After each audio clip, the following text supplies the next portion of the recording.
Monsieur l'abbé Darius Bamwene Solo, recteur de l'université président Joseph Kasavubu, est là avec nous pour parler des 25 ans de cette université, mais aussi de un peu de diplomatie, mais il sera complété par un autre professeur qui va le rejoindre possiblement d'un moment à l'autre pour parler de la diplomatie RDC-Chine. La Chine, meilleur partenaire de la RDC. Monsieur le recteur, je suis très ravi de vous retrouver ce matin. Bonjour, bienvenue à vous. Bonjour, merci. Comment allez-vous, monsieur le recteur? Oui, monsieur l'abbé? Ça va tout doucement. Tout doucement. Oui, oui. Oh là là, c'est pas tous les jours qu'on retrouve un abbé à la télévision, hein? Tout à fait. C'est pas dans vos habitudes en réalité. Non. Pas du tout. Mais c'est une très belle occasion de parler des 25 ans de l'université que vous dirigez, l'université président Joseph Kasavubu qui se trouve dans le Congo central. Où précisément? À Boma. À Boma. Oui. Ça fait combien de temps que vous êtes à la tête de l'université? Ça fait 2 ans. Exactement. 2 années déjà. Oui, oui. Et vous êtes très aimé à la fois des étudiants, des doyens, des professeurs. Le secret, c'est quoi comme ça d'être un abbé et un recteur très proche de, je dirais, de ses administrés? Je crois que vous avez déjà la réponse dans ce que vous avez dit, hein? Oui. La proximité avec les administrés, mais aussi il faut répondre au cahier des charges. Oui.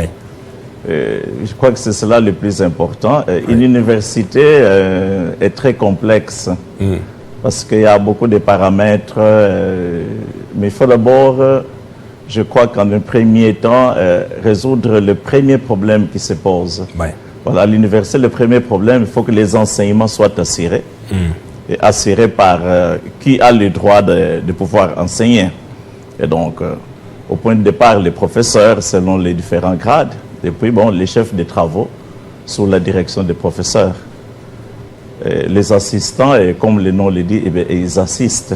Oui. Ils ne sont pas des professeurs, Ils ne sont pas des assistent. professeurs. Ils sont Parce pas que des les professeurs ne sont toujours pas là et les assistants se passent pour des professeurs. Ils font tout à la place. mais Vous démontrer tout ça aussi. Mais je crois que depuis l'avènement de l'ancien ministre de l'enseignement supérieur universitaire, son Excellence Moïndo, qui avait déjà donné une instruction dans ce sens-là, que tous les assistants qui n'ont pas un DEA master ne peuvent pas enseigner. Et je crois que la pratique est respectée. Partout ailleurs, tout comme dans votre université, justement. Oui. Alors, monsieur le professeur, il y a beaucoup de gens qui se posent la question de savoir, ça fait 25 ans que ça existe, mais moi, je n'ai même pas entendu parler de cette université. C'est l'une des premières universités qui porte le nom d'un ancien président de la République, la plus vieille, on va dire, puisqu'il y a aussi une université au nom de Joseph Kabila. C'est aussi une université pas très connue, c'est dans le Maniema. Alors, quand on dit que l'université a 25 ans, c'est que ça existe depuis 1999. Oui. Est-ce que vous pouvez nous parler un peu des circonstances qui ont concouru à la création de cette université, qui est une université publique? Voilà, l'université naît en 1999 comme une université communautaire. Ok. Donc, c'est l'Église catholique qui associe l'Église protestante et l'Église kimbanguiste aussi, pour qu'on puisse arriver à créer une université. Je crois qu'au départ, quel but, là? Au départ, il y avait ce qu'on appelait dans le temps l'université du Bas-Zaïre, depuis le début des années 90. Et qui avait des campus partout, qui s'entourent, Banzangongo, Matadi et Boma, avec répartition de différentes facultés. Je crois qu'au niveau de Boma, il y avait ce qu'on appelait la préparatoire générale et la polytechnique. Et donc, une fois fini la préparatoire générale, les étudiants étaient déversés dans les autres campus qui devaient faire la médecine, qui devaient faire l'agronomie, qui devaient faire les droits et ainsi de suite. Je crois qu'à un certain moment, avec les difficultés de finances et tout consort, il n'était plus possible pour faire fonctionner les campus de Boma seulement avec la préparatoire et la faculté de Polytechnique. Vraiment. Il y avait très peu d'étudiants. Donc je crois que Boma avait réclamé à ce moment-là qu'on puisse mettre une deuxième, troisième faculté. Qu'est-ce qui s'est passé au niveau du conseil d'administration? Je ne sais pas concrètement, mais à un certain moment, je crois qu'il y a eu rupture du mariage. Et en ce moment-là, 2 personnalités, paix à leurs âmes, il s'agissait de M. Justin et de M. Joseph Ntedika, qui avait pensé que il était possible de créer une université. Je crois que c'est une idée qui avait déjà Une idée qui était déjà dans... Qui germait déjà dans les esprits. Déjà, ça mûrissait petit à petit. Mais voilà, avec la rupture de ces mariages, le temps était venu pour qu'on puisse mettre l'idée en exergue. Donc, on devait passer à l'exécution. Bon, ce qui fait qu'ils en parlent à deux autres, les grands magistrats que vous avez connus ici à la Cour suprême, Mbouinga. OK. Oui, et puis une autre personne, et puis bon, avec certains notables du Congo. Bon, ils ont dit, ben voilà, certains notables. Vous aussi, vous avez dit? Moi, j'étais en ce moment-là secrétaire de l'évêque de Boma. OK. Donc, quand on crée l'université, je suis présent. Wow. Oui, quand la première assemblée constituante, je suis présent, c'est la première assemblée. C'est votre université, vous m'avez dit. Oui, c'est tout à fait. Alors, c'est une fierté de célébrer ces 25 ans. Exactement. Wow. Bon, donc, c'est créé comme université communautaire. Donc, il partira après la signature de l'acte de création. Et au mois de juin 1999, l'université est partie comme université communautaire, mais avec les difficultés de finances, je crois qu'à partir de 2000... Quand on dit université communautaire, ça veut dire quoi exactement? Bon, c'est un peu comme une fondation au départ. Elle n'est pas comme une université publique, mais comme une université privée. Mais privée parce que, bon, on dit communautaire parce que ce sont les communautés chrétiennes, église catholique, église protestante et l'église kimbanguiste qui sont à la base de la création. Qui ont mis la main à la pâte. Oui, et ainsi de suite. Bon, l'église kimbanguiste n'a pas beaucoup... contribué financièrement. Pas contribué financièrement, mais je crois qu'à un certain moment, il n'a pas donné... beaucoup. Mais on l'associe quand même. On l'a associé, mais à un certain moment, je crois qu'il a dit un peu rester en arrière. Mais ce sont les deux églises catholiques et protestantes qui ont beaucoup plus donné le meilleur d'elles-mêmes. Et puis voilà, c'est parti. Et puis, avec les difficultés de finances, je crois que 6 ans après, disons que la fondation du départ a dû faire, comme pour dire... une évaluation. Professeur, excusez-moi de vous interrompre. En 99, les contextes n'est pas propice à la création d'une telle chose. En 99, c'est le pays qui est divisé. Exactement. Justement, c'est la guerre. On vient de sortir de la première guerre du Congo, on s'attend à la deuxième guerre. Moi, je peux dire que ceux du Congo central sont des gens très braves. Parce que les rebelles entraient même par les Congo centrales pour couper le courant à Kinshasa. Exactement. Comment on est arrivé à faire ça dans un tel contexte? Ils ont pris le courage parce qu'il ne fallait pas abandonner la jeunesse. Les difficultés, il faut dire que les difficultés devraient s'accroître de plus en plus. Et il fallait trouver une solution pour cette jeunesse. Venir à Kinshasa, l'INEKI était déjà presque pleine, pas de place. Il fallait trouver une solution locale. Il fallait prendre le courage pour une solution locale. Voilà, ils ont pris le courage. Nous devons les féliciter pour cela, d'avoir pris ce courage-là. Et c'est parti. Mais 6 ans après, ils ont voulu faire une évaluation. Et de l'évaluation, je crois que la décision a été prise. Nous devons céder à l'État parce que nous n'avons plus assez de force pour aller de l'avant. En 2006, par un arrêté du ministre de l'Enseignement supérieur universitaire, voilà, cette université, président Joseph Kasavubu, est devenue une université d'État. OK. Voilà. Alors, vous, au départ, vous occupez déjà les fonctions à l'intérieur ou vous êtes revenu directement 23 ans plus tard comme recteur? Non, moi, je n'ai pas occupé des fonctions au départ. OK. Parce que l'université créée en 1999, en 2000, moi, je suis parti pour les études. Ah, d'accord. En Suisse. Je reviendrai à cette université en 2012 pour commencer les enseignements. Comme professeur visiteur. Visiteur, en plus même. Oui. Donc, j'ai parti de l'Europe et je venais. Jusqu'au moment où... On vous a rappelé, puisqu'on m'a dit que vous étiez recteur, je ne sais pas, vous occupez des fonctions dans une université ici à Kinshasa. Non, moi j'enseigne à l'université catholique. Catholique, ah d'accord. Et en ce moment-là, quand la nomination est arrivée au mois de mars, le 5 mars, moi je viens de finir mes enseignements ici à l'université catholique. Je reprenais mon avion ce soir-là. Ok. En train de prendre... la route vers l'aéroport, comme me dit que non, il faut arrêter, il faut attendre parce qu'il y a une nomination pour vous qui vient de sortir, que tu dois aller comme recteur. Je dis, je peux être informé pour ça. Ça vous fait quoi? C'est votre université de toute façon aussi. Oui, c'est de mon université, mais quand les notables du Congo m'avaient comme pour dire, appelé pour demander mon avis si j'étais prêt. Au départ, je n'étais pas d'accord par le simple fait que ça faisait déjà une vingtaine d'années que j'étais absent du pays. Wow, ok. Et donc, ce n'était pas facile aussi de quitter la Suisse avec les fonctions que j'assumais. Lesquelles? J'étais curé de paroisse, et puis pas n'importe quelle paroisse. Et puis j'étais professeur à l'université de Lugano. Ok. Voilà, bon, donc rien que ça, ce n'était pas facile pour dire de quitter. Si je peux Vous êtes assez honnête, monsieur. Oui, donc ce n'était pas assez facile de quitter cet état de vie-là pour venir dans un autre état de vie et tout comme ça. Mais bon, après la réflexion, je me suis dit, au départ, il faut honorer la mémoire des cofondateurs. Oui. Il y avait mon sœur Tédika, que j'avais toujours beaucoup apprécié. J'ai dit, pour la mémoire des cofondateurs, j'accepte ces défis. Un défi énorme. Et vous arrivez à l'université, quel état des lieux faites-vous en? Et aujourd'hui, vous êtes à quel niveau? Je trouve l'université, université, mais il y a plusieurs défis qu'il faut relever. Bon, d'abord, c'est une université pas avec beaucoup de professeurs. Je trouve que 14 professeurs résidents pour 7 facultés. Et donc, c'est pas suffisant. Pas du tout. Un nouveau professeur est déjà arrivé, le professeur Antoine Roger, qui va vous rejoindre quand on va parler de la Chine. Oui. Il sera juste à côté de vous quand on parlera de l'autre thématique. Oui. Donc, je trouve 14 professeurs pour 7 facultés, c'est pas évident. Et donc, la première bataille, il faut trouver des professeurs.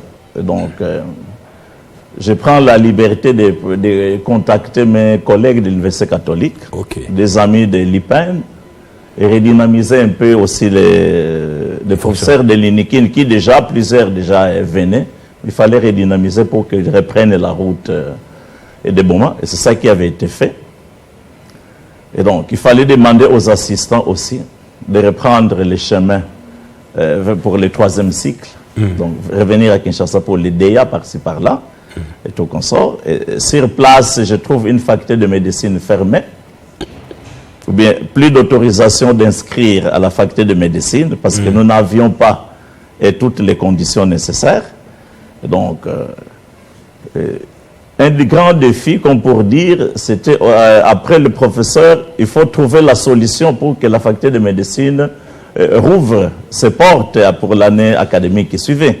Et pour cela, il fallait un laboratoire de simulation qu'il fallait équiper et tout consort, finir les bâtiments qui devait abriter la faculté, nommer un nouveau décanat. Il faut équiper la bibliothèque en livres. Oh là là! Et ainsi de suite. Tout à faire même. Oui, et donc, voilà, ça c'était le premier défi. Il fallait arriver à réaliser quelque chose, et ainsi de suite. Pour continuer, tout à fait. Je ne dis pas que je n'ai rien, non. C'est pas que j'ai trouvé un vide, non. Mais il fallait continuer, justement, mais avec ces défis ici. Oui.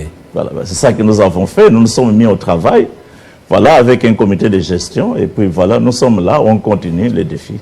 Waouh. Oui. Alors, 25 ans, c'est au mois de septembre, si je ne me trompe pas. Les 14 et les 15 septembre. Et les 15 septembre. Qu'est-ce qui est prévu, monsieur le professeur, monsieur le recteur? Qu'est-ce qui est prévu? Je crois que depuis l'ouverture de l'année jubilaire, au mois de décembre 2023, il y a des journées scientifiques, il y a des journées culturelles, ainsi de suite. Et que donc, les 14 et les 15 sera pratiquement la clôture de cette année jubilaire. Voilà. Nous avons passé la journée du 23-24 mars, qui est les 2 journées du 23 et du 24 mars, pour commémorer la Kasavubu. On a organisé des journées scientifiques, culturelles, un culte écuménique aussi a été organisé à ce sujet. Voilà, et donc les 14 et les 15, ce sera la clôture de l'année jubilaire de 25 ans. Bon, est prévu un culte écuménique, sont prévus des différents discours. Il y aura certainement son Excellence Madame la ministre de l'Enseignement supérieur universitaire. Il y aura plusieurs ministres nés Congo, il y aura plusieurs députés, sénateurs nés Congo. Il y aura plusieurs autres personnalités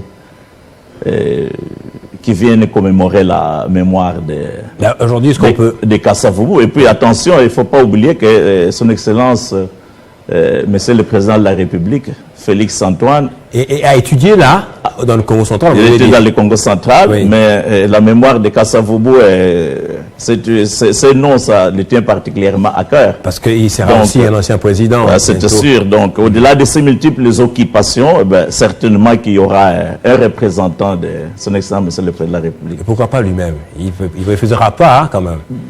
Je crois que les charges... Bon, je ne dis rien encore maintenant, mais ces différentes charges du moment et puis la situation du pays et tout qu'on sort à l'Est, et tout qu'on sort... Bon, on verra. On verra. Il faut lui envoyer l'invitation de toute façon. L'invitation a déjà été envoyée. Ah, d'accord. Est-ce qu'en ce moment, les Bomatraciens, ceux du Congo central, sont fiers de leur université, qui à la fois est une belle université, mais qui immortalise, je dirais, un des grands leaders politiques de la RDC, le tout premier président de la RDC, qui est du Congo central. Je cite Joseph Kasavubu. Je crois que oui, les Bomatraciens, comme l'ensemble du Congo central, et pourquoi pas la République, les gens doivent être contents de leur université et doivent travailler pour que cette université puisse avancer, aller de l'avant.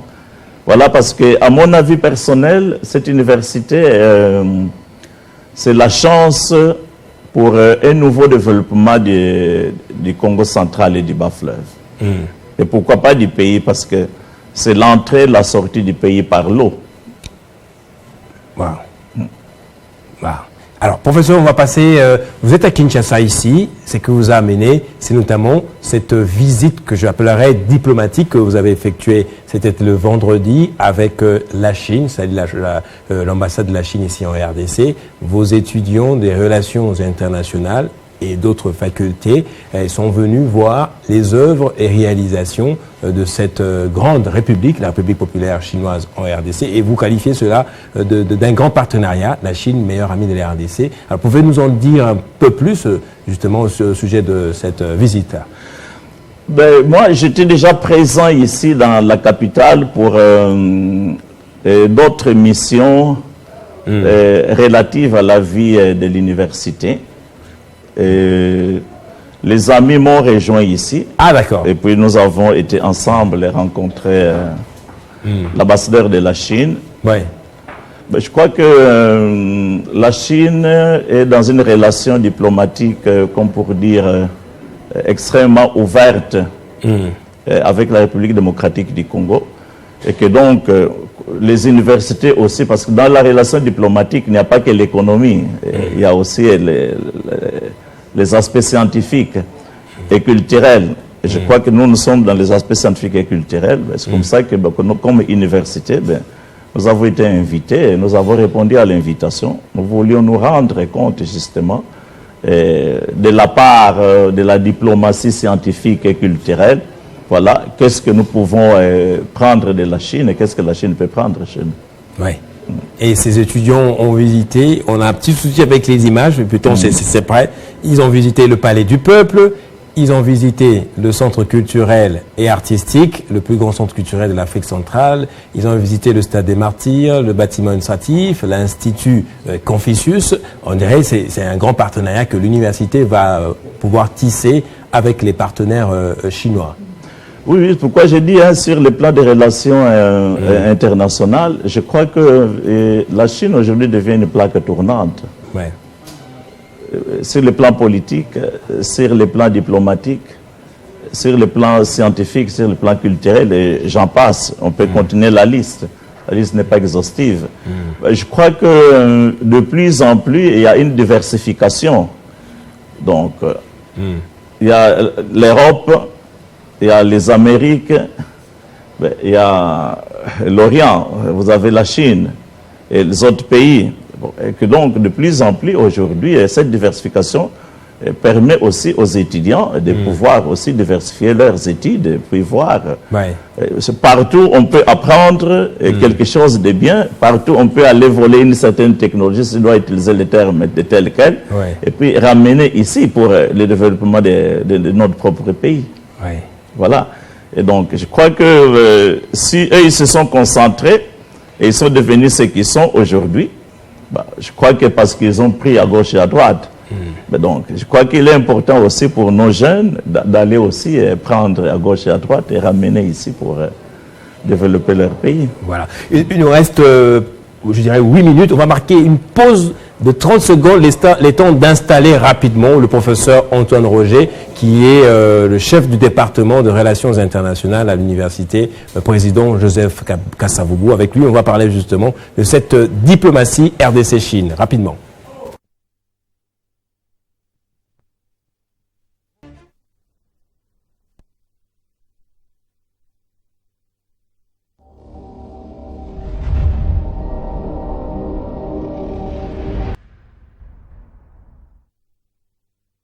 Voilà, le professeur Antoine Roger nous a rejoint. Il est aux côtés de monsieur l'abbé recteur Darius. Professeur, bienvenue à vous. Merci de nous avoir rejoints en tout cas. Merci beaucoup et mes salutations à tous les téléspectateurs. Voilà, ils sont nombreux en train de nous suivre. On a déjà parlé des 25 ans de votre université avec l'abbé recteur en personne. Avec vous, on va parler essentiellement de cette diplomatie RDC-Chine, ce pays que vous chérissez particulièrement. Alors pourquoi votre département, le département des relations internationales, avait voulu mettre en place, on va dire, ce voyage diplomatique avec les élèves des relations internationales ici à Kinshasa? Merci pour la question. Tout d'abord, je voudrais dire que nous sommes très honorés de la présence de M. l'abbé recteur, Darius Bamwene Solo, professeur ordinaire, qui a rehaussé de sa présence cette activité-là, lui-même en personne. Nous étions très très contents, et moi et les étudiants. Deuxièmement, oui, c'est moi qui ai pris cette initiative, et je crois que nous avions à tête deux objectifs. Le premier objectif, un d'ordre pédagogique. C'est-à-dire, comme vous le savez, je suis professeur des relations internationales. Je suis aussi professeur des relations culturelles internationales. Je donne cours dans mon université. Ça, c'est sur les plans théoriques. Alors, j'ai conçu l'idée d'amener mes étudiants ici pour palper les œuvres réalisées par la Chine ici sur place à Kinshasa, ce qui serait une sorte de pratique pour voir d'eux-mêmes ce que la Chine a fait ici au Congo, particulièrement à Kinshasa. Et je remercie M. Jiaobin, son Excellence M. Jiaobin, ambassadeur de la République populaire de Chine en RDC, et son équipe, plus particulièrement les ministres et conseillers Wang Halong et puis l'attaché de communication Yin Shen-Yi. Parce que dès que j'ai proposé cette idée-là, ils étaient très ouverts, très réceptifs à cette idée-là. Et nous sommes venus avec les étudiants. Nous avons visité, nous avons commencé par les palais du peuple. Et puis, les beaux bâtiments administratifs juste à côté là. Qui abrite le palais du peuple. Oui, qui abrite maintenant 8 ministères. Ah d'accord. Oui, et puis le mythique stade des martyrs pour chuter au centre culturel. Au centre culturel et artistique. La gigantesque et majestueux centre culturel et artistique. La plus grande en Afrique centrale. C'est pourquoi on l'appelle Centre culturel et artistique de l'Afrique centrale. C'est un joyau, un don du gouvernement chinois au peuple congolais. Donc, le deuxième objectif, c'est quoi? Comme M. l'abbé recteur venait de dire, nous sommes à l'âge du multilatéralisme. La RDC, notre pays, doit diversifier ses partenaires, comme il vient de l'expliquer.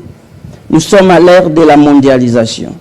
Alors, j'ai l'impression que nos jeunes gens, les jeunes étudiants congolais, sont encore trop occidentalisés, ce qui n'est pas mauvais.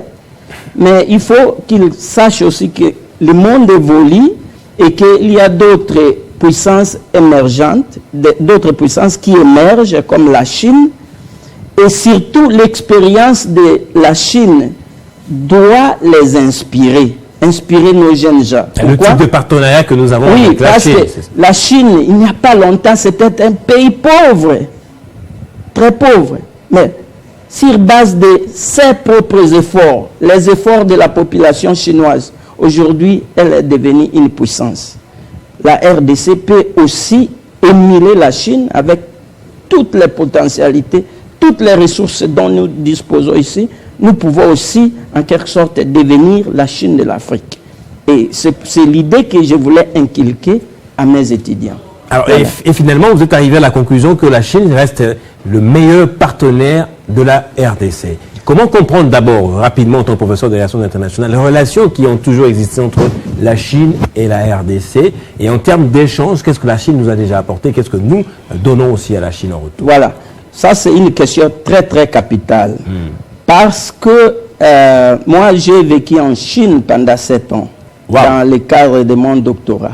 Ok. Bon, 2 ans d'apprentissage de langue, 4 ans de recherche et puis des stages par-ci par-là. Et alors, dans la politique africaine de la Chine, la RDC a une place prépondérante. La RDC occupe la première place dans le cœur, si je peux dire, du gouvernement chinois. Par exemple, la coopération Chine-Afrique aujourd'hui est axée sur 2 volets ou 2 bases.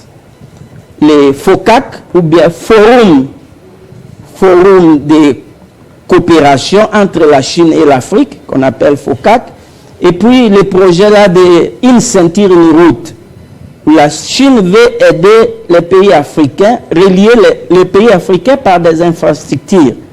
Parce que la Chine juge bien que le manque d'infrastructures chez nous en Afrique constitue un goulot d'étranglement au développement.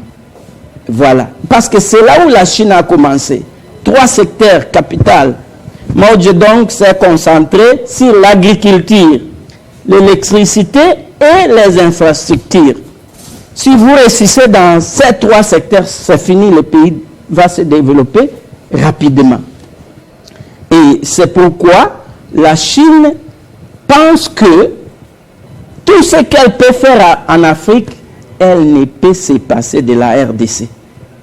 La RDC, tout passe par la RDC, parce que la Chine connaît bien l'histoire de la RDC, et la RDC, c'est le cœur de l'Afrique, c'est le moteur de développement de l'Afrique.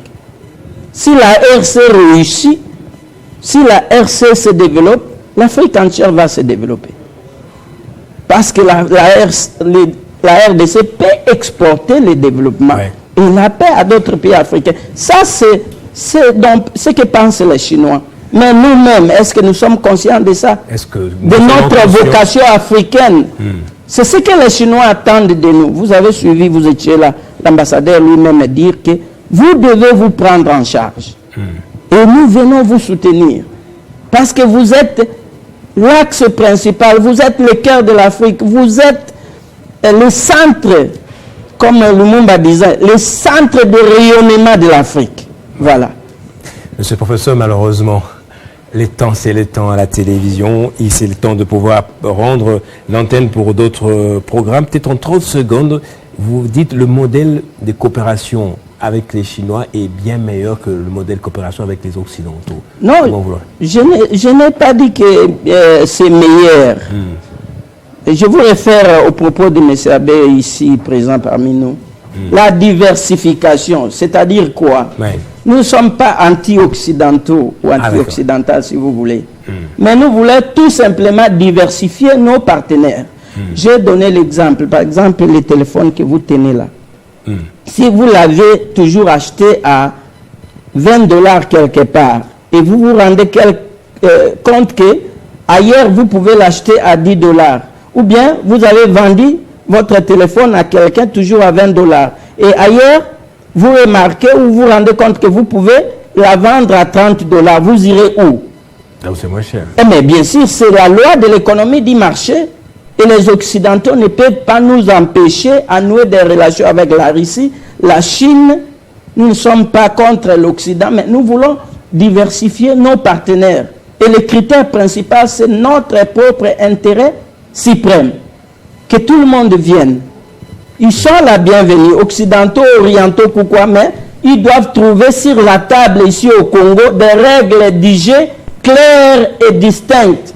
Ils doivent suivre nos propres règles. C'est là où nous devons, nous-mêmes Congolais, être responsables. Ils viennent, ils trouvent des règles sur la table. Chez nous, on investit comme ça. Voici le pourcentage pour l'État congolais. Voici pour vous. Et les Chinois sont très prêts à tout suivre. Ils sont même prêts à transférer leurs usines ici au Congo. Ouais. Ils sont même prêts à nous aider avec de nouvelles technologies pour transformer nos matières sur place. Mais je doute que l'Occident soit prêt à le faire parce que pendant plus de 100 ans maintenant, nous tournons toujours en rond. Et l'Occident n'est pas prêt à construire des infrastructures ou des édifices comme... C'est ce que j'ai dit à mes étudiants au cours de cette visite. Montrez-moi un seul hôpital ici à Kinshasa construit par les Américains. Il n'y en a pas. Il n'y en a pas. Il y a l'hôpital de l'amitié, gratuitement construit au profit des Congolais en Djili, par les Chinois. Même pas un seul hôpital américain ici à Kinshasa. Un seul hôpital ici à Kinshasa construit par les Américains. Ça, c'est un fait. On en parlera peut-être plus tard dans un autre cadre, monsieur le professeur. Je vous remercie, monsieur l'abbé recteur, d'être passé, de nous avoir parlé des 25 ans de votre université. Et je souhaite beaucoup de bonnes choses à l'UKV, c'est ça? UKV, oui. À l'UKV. Merci, monsieur l'abbé. Merci à vous. Merci à vous aussi, monsieur le professeur Antoine Roger. On va revenir peut-être dans Kindirect ou dans un autre numéro de la matinale pour parler de cette relation diplomatique entre la Chine et la RDC. Merci beaucoup. Merci à vous aussi de nous avoir suivis. On passe maintenant à l'actualité en langue nationale. Jean-Marie Kazambou est là pour la langue des Tshilouba. Quant à moi, je vous dis au revoir et merci de nous avoir suivis. Je réitère mes vœux d'anniversaire à mon fils, voilà, Oracle, fils de papa Steve Mboyo, qui fête aujourd'hui son 1 an d'existence. Oracle. Voilà, vous avez les vœux de tout le monde ici à la régie. Voilà, très mignon et très beau garçon de papa Steve Mboyo et de maman Merline, que je verrai certainement en vidéo après cette matinale. Je souhaite à lui une nouvelle fois santé, prospérité, qu'il grandisse en tout cas en sagesse et en grâce comme Jésus-Christ. Heureux anniversaire aussi à un grand ami à moi, Simplice Mukengeshai, dont l'anniversaire a été célébré hier. Aujourd'hui, je profite de l'occasion de la matinale pour le lui réitérer. Jean-Marie Kazambou, vous avez l'antenne. Bonne journée chez vous, madame, messieurs.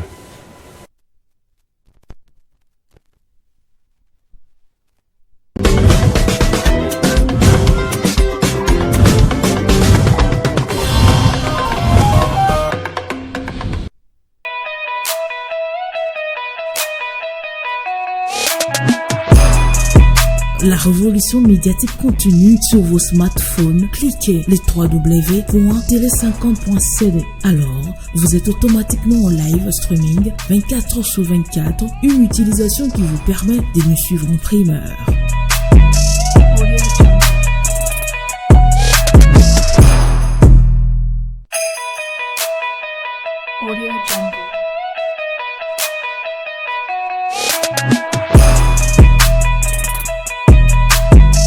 La radio également en streaming, en temps réel, avec des informations vraies et certifiées. Le professionnalisme, Télé50 partout, surtout Nachombo. Cliquez. Expérimentez l'innovation du premier média congolais indépendant qui présente le nouveau visage de l'information d'un Congo profond. L'application mobile sera disponible au mois de juillet à télécharger sur Play Store. Notre mail contact@tele50.cd.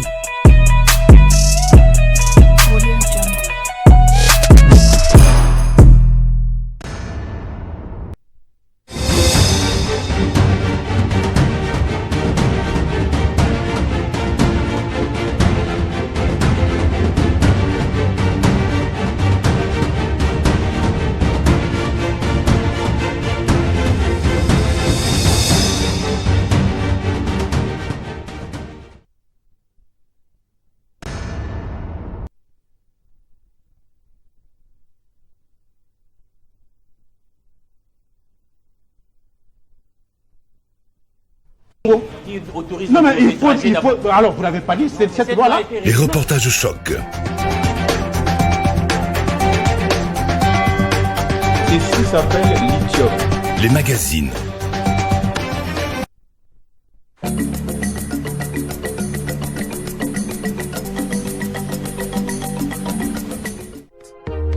Télé 50, simplement congolais.